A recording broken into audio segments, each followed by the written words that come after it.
morning, everybody. Welcome to another Daily Market Report brought to you by Mike Bjork. Today is Wednesday, Hump Day, and it's January 2nd. Hope you guys had a wonderful New Year's, safe and a wonderful time. Let's jump into it because we do got a few economic news releases scheduled for today. And the first item is the market PMI report. So this Purchasing Merchandise Index for the month of December, we had a 54.2 back in November. 53.1 was the forecast, so we're figuring it's going to go up a little bit, and it came up 54. So I'm sorry, it was supposed to go down a little bit. Excuse me, and it came down a little bit, but not too much. It's pretty much stayed pretty close to where it was. So anything above 50 is still showing expansion, which is a good sign. So we're still okay right there. Next item note is the ISM. This is manufacturing also for December, and we got 49.5. So we had contraction back in November.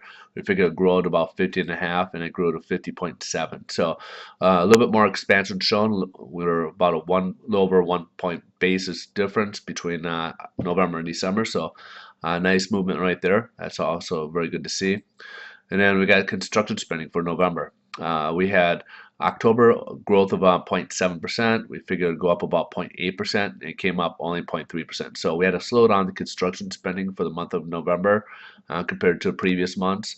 Some that might be expected. Now we're going into the winter time, so that could have been a factor there, as well as we had the Hurricane Sandy back on the East Coast. So some of those could be players in that. So let's take a look at the headline news. And the stock market, it's way up today. We had the Dow Jones up over 200 over there, so some of that news was pretty good. So, but here's where it is. We finally got a resolve to the fiscal cliff agreement.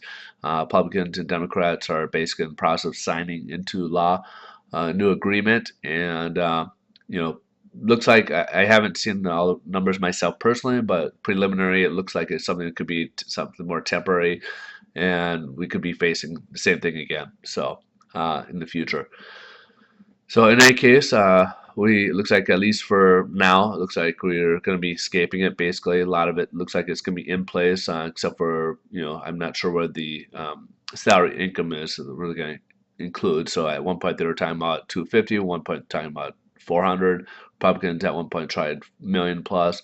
So we'll see which one's coming up, which one's going to get hit the most with the taxes. All right, so let's go ahead and see how this is playing out in the bond market, what interest rates are doing today.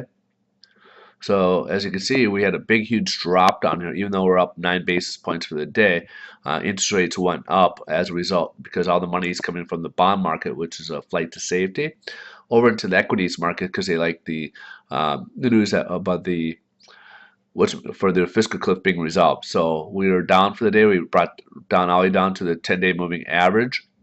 So we're down below this floor. Hopefully we can close up above it, but good case, at some point we will close because we do have a nice opening gap here, which could help bring us upwards again. All right, folks. So interest rates are up higher today than we were last week as a result of the fiscal cliff, which is good news in itself. So anytime we have good news, financial good news, usually it's the opposite for interest rates, as they're kind of like the Undertaker, as you will, or the Grim Reaper when it comes to economic news. They're kind of more of the beneficiary. So, all right, you guys have a wonderful time or wonderful day, and thanks for watching. And again, interest rates are up a little bit, but we'll see if it closes or how it plays out tomorrow. I'll see you guys tomorrow. Have a wonderful day.